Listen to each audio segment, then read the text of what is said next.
Hoy tenemos a un invitado muy importante para lo que está pasando en Colombia en estos meses de debate electoral, de muchas controversias, de trabajo sucio y de todo lo que desnuda a este país. Y vamos a hablar con Delfín Ignacio Grueso, un profesor del Departamento de Filosofía de la Universidad del Valle, doctor en Filosofía Política, y esa es una de sus líneas más importantes, director de uno de los grupos más importantes de la Facultad de Humanidades, el Grupo Praxis, y él ha escrito recientemente un ensayo que se llama Francia Márquez, El espejo que desnuda a Colombia, que es un artículo de fondo que creo que amerita que reflexionemos sobre él, y habrá pues algunas preguntas con relación a este tema y a otros que por supuesto tienen mucho que ver con esto.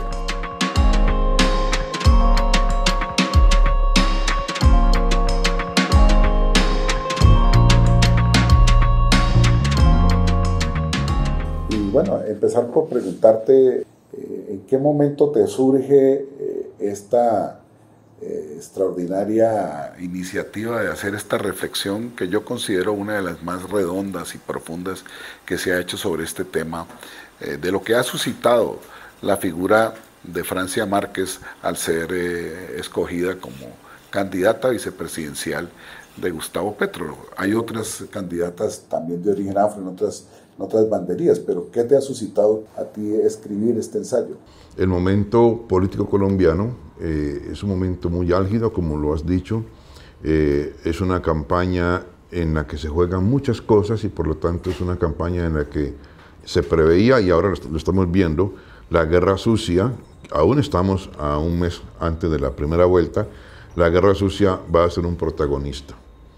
Y en la guerra sucia, por el perfil de la persona que vamos a comentar ahora, el perfil de Francia Márquez, ha echado mano de unas reservas que están allí en el imaginario de nación, básicamente el racismo fuerte que entre nosotros sobrevive después de 2 siglos de vida republicana, la exclusión racial a los grupos étnicos, y la exclusión regional a los territorios, la exclusión de un centralismo soberbio, ensimismado y orgulloso, y la misoginia, el clasismo, todo esto convergen en una persona que se vuelve objeto de una hazaña, de una virulencia donde los malquerientes echan mano, cuando pueden, de todo el reservorio, de todo ese acumulado de patriarcalismo, de misoginia, de racismo, de desprecio por los territorios, de desprecio por la provincia, por la tierra caliente, por todo lo que no es esta región andina, este centralismo que nos ha gobernado durante siglos. Y en la semana previa al momento en que escribí el artículo, con la muy desafortunada comparación que hace una cantante entre esta persona, entre Francia Márquez y un simio, una virulencia que además la cantante ha seguido mostrando, una hazaña muy fuerte que ha marcado el tono de buena parte de esta campaña. Bueno, esa semana se puso sobre el tapete, pienso yo, como nunca antes en la campaña, y como casi nunca con esa franqueza despectiva y virulenta, ese racismo contra esta mujer. Y yo creí el momento oportuno para pensar qué está pasando aquí, qué se expresa en esa virulencia, porque hay otras mujeres y hay otros representantes afro, pero no han despertado contra ellos ese nivel de sarcasmo, de virulencia, de desprecio. Por supuesto que también está el perfil de la persona, es decir, no se trata de una persona urbana, de una persona de clase media, de una persona conectada con círculos de poder o lo que sea, sino que se trata de una líder de un territorio muy puntual en lucha contra proyectos de explotación minera, en defensa de un río, en defensa de una comunidad. Todo eso suma para que se convierta en un objeto privilegiado de desprecio. Si tú hablas, para iniciar el artículo, colocas claramente qué es lo que se pone al desnudo con este proceso que se está enfocando contra la figura y lo que representa Francia Márquez. Hablamos del patriarcalismo, el centralismo que yo les mencionaba, un racismo espantoso y un clasismo, ¿no? Con otra cosa que es mucho más grave, que hace parte de lo que Alfonso Muno le llama el fracaso de la nación, es el desconocimiento de las regiones. Este es un país que desconoce sus regiones, que desconoce, dijéramos, la periferia.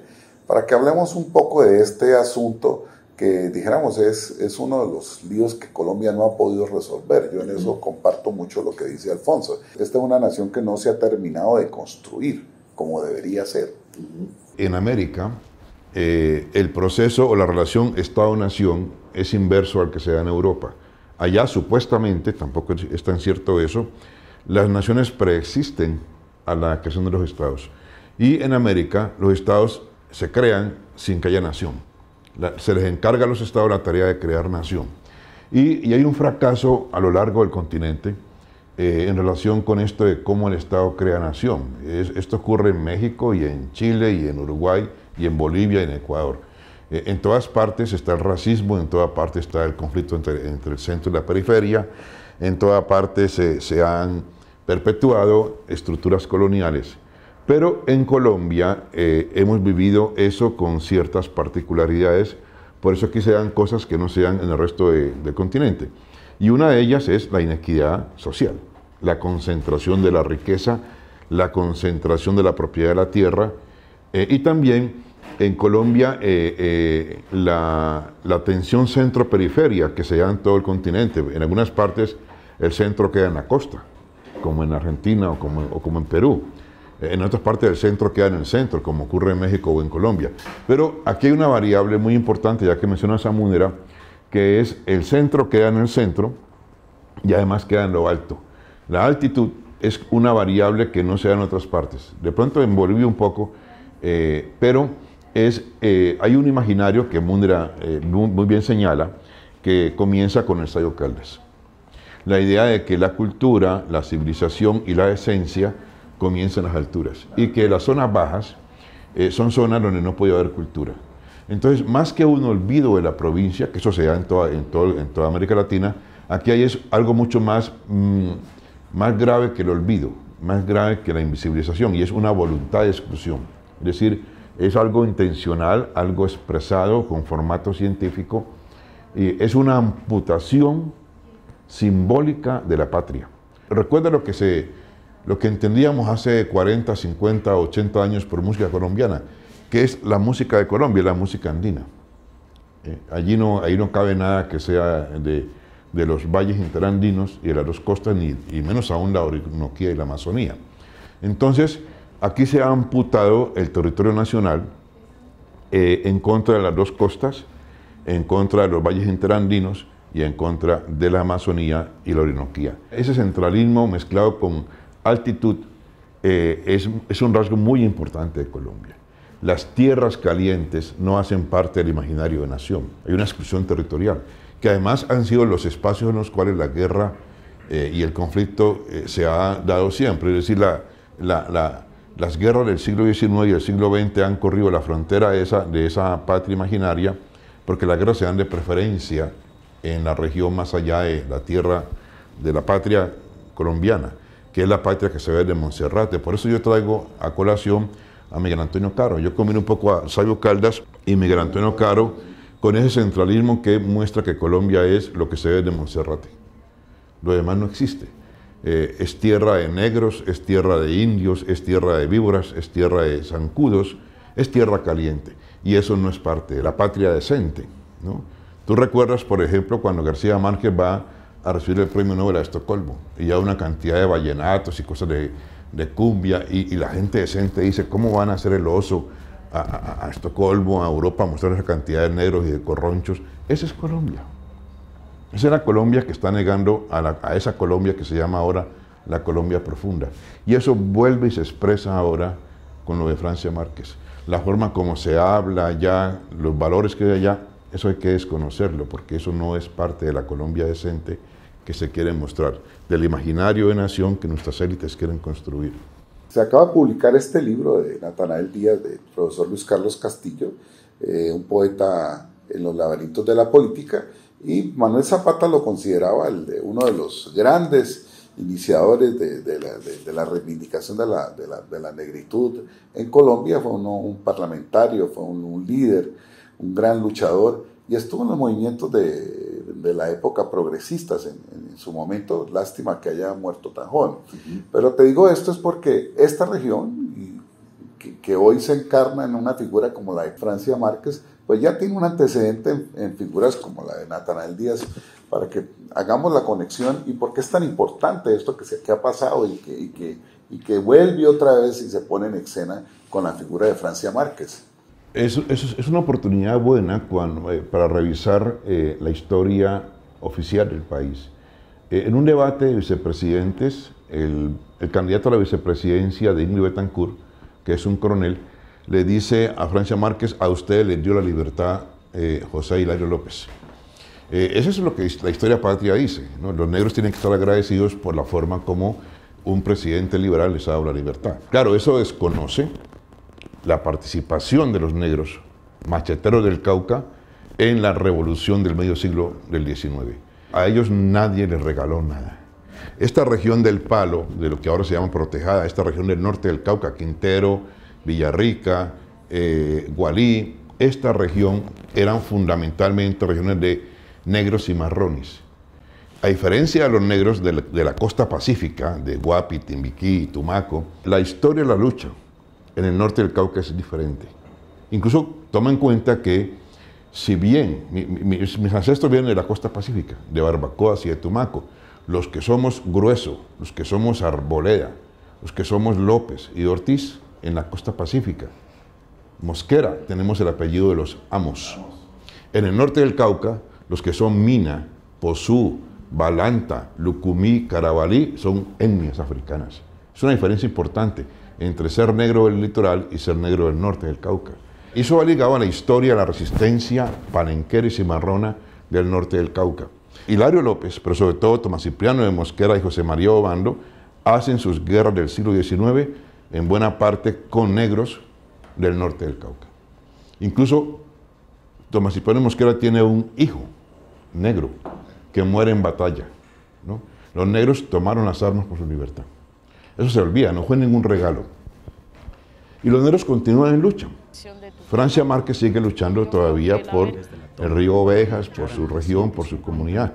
Y en la mitad están estos negros como por ejemplo Natanael Díaz o Sabas Casarán. Cualquiera que sea norte caucano le preguntas quién fue Sabas Casarán y tú ves, por ejemplo, en la violencia de los años 50 y 60, la lucha por la tierra, la lucha contra la concentración de la tierra que luego hacen los ingenios. La lucha por la defensa del minifundio del norte del Cauca. Protejada, por ejemplo, era un municipio cacaotero y había una estructura de minifundio en todo el norte del Cauca que se fue destruyendo con el monopolio de la caña del azúcar. Entonces hay una tradición de lucha.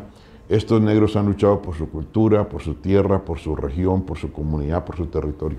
Entonces eso no es nuevo, solo que ahora aparece en el escenario nacional, pero la historia patria lo ha negado. El norte del Cauca, los negros lucharon por su libertad quizás más que los negros de la costa pacífica. Y esa tradición se sigue recogiendo en Francia Márquez. La otra lucha, la lucha indígena, tiene otra historia también y tiene mucho que ver con la soberbia, el desprecio racial de las familias payanesas, que era al fin y al cabo la ciudad más próspera, más poderosa de la colonia, donde había una concentración de riqueza increíble. Comparada con Bogotá, que era una ciudad más bien pobre, Popayán era un lugar muy importante y ahí se perpetuó. No en vano sacaron 7 presidentes después y no en vano las guerras que desangraron a este país en el siglo XIX eran guerras entre parientes de una misma calle de Popayán, entre familias payanesas. Y eso marcó la historia del país. Y en relación con las comunidades indígenas, hay toda una historia de lucha, de resistencia en el Cauca, como en ninguna otra parte de Colombia. Yo creo que ni los Embera, ni los Guayú, ni ninguna otra parte de Colombia, la lucha indígena ha tenido la trascendencia, la envergadura, la historia que tiene la lucha indígena caucana. Entonces, claro, no es gratuito que esta mujer venga allá. Entre otras luchas campesinas, la larga tradición de lucha negra y la larga tradición de lucha indígena. El Cauca era y sigue siendo un laboratorio. Desde cuando era el Gran Cauca hasta ahora sigue siendo algo que refleja mucho este país. La exclusión, el desprecio y la tensión permanente, la relación con la tierra y con la cultura, está allí. Yo veo en Francia Márquez un fenómeno que vuelve y expresa ahora, en la segunda década del siglo XXI, unas tensiones que vienen del medio siglo XIX. Están en lo mismo, en las luchas. Bueno, hay algo que tú llamas mucho la atención, es temas como el del racismo, lo que sigue en los imaginarios, en las costumbres, en el lenguaje, en el día a día, que no acepta esa otredad distinta, esa diversidad que sigue siendo excluida y que vale la pena pues que enfaticemos y le hagamos conciencia a nuestra población, a nuestra ciudadanía, sobre lo problemático que sigue siendo eso en nuestro país, los imaginarios, las costumbres, eso, hasta en los chistes del día a día, eso se sigue sintiendo. Sí, el racismo está vivo. Bueno, está vivo en muchas partes, está vivo en Estados Unidos. Fíjate, por ejemplo, el gobierno de Trump, y lo que ha seguido después del gobierno de Trump, es el resentimiento de la población blanca y sobre todo los supremacistas blancos, el resentimiento por el gobierno de Obama. Ellos no están dispuestos a soportar otro negro en el poder. Y se pensaba que el gobierno de Obama iba a cauterizar heridas viejas e iba a dejar atrás el racismo, y parece que no, que está más vivo que nunca. El racismo ha vuelto en los Estados Unidos. Y está en toda América Latina. En este momento en Chile hay un conflicto muy poderoso con los mapuches de nuevo. Es decir, la gente no se soporta a un país que es orgullosamente europeizante. Un país que se propuso exterminar, como también se propuso hacerlo Uruguay y Argentina. En el Cono Sur, el único país que triunfó en ese propósito fue Uruguay. Exterminó por completo a los charrúas. Pero Argentina no pudo exterminar por completo a los indígenas, aunque hubo guerras contra los indígenas. Si tú lees la poesía de Borges, sus abuelos, esa guerra del desierto son exterminio de indígenas, como en los Estados Unidos. Y en Chile también, con los mapuches. Entonces, esas tensiones están allí, volviendo. Bueno, y el resto de América Andina, Perú, Ecuador, Bolivia y también Colombia. Por ejemplo, en relación con estas políticas argentinas de exterminio del indígena y la importación de sangre nueva, eso ya está con el origen mismo de la historia argentina, con Sarmiento, con sus dilemas civilización o barbarie, y fueron relativamente exitosos en exterminar al indio y al negro. Borges decía con orgullo, en Argentina no hay negros. Cuando se acabó la esclavitud los tiramos al mar o los tiramos a Brasil. Argentina tuvo ese proyecto y lo logró. Pero Colombia nunca tuvo una política de Estado racista. Pero el racismo es muy fuerte en Colombia. Aquí nunca hubo políticas eugenésicas. En otras partes sí las hubo. Sin embargo, no hay que olvidar el momento científico, que en Colombia llegó tarde, porque en Colombia el positivismo no tuvo la historia que tiene en México o en Argentina o en el resto de América Latina o en Cuba, por ejemplo. Aquí en buena parte hubo otro tipo de exclusión, pero en el siglo XX, al comienzo del siglo XX hay un momento en que los médicos, los intelectuales de ambos partidos, comienzan a darle formato científico al racismo. Y eso es importante no olvidarlo.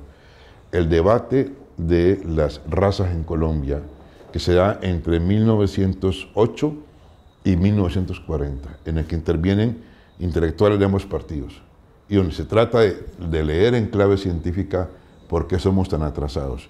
Y la respuesta es, siempre cae la culpa sobre el negro, sobre el indio, sobre el mulato.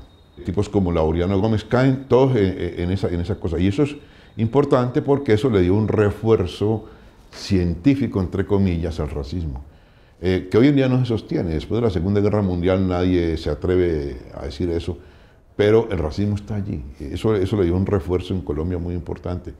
Y vuelve, tú ves, a una mujer le dicen que es un simio.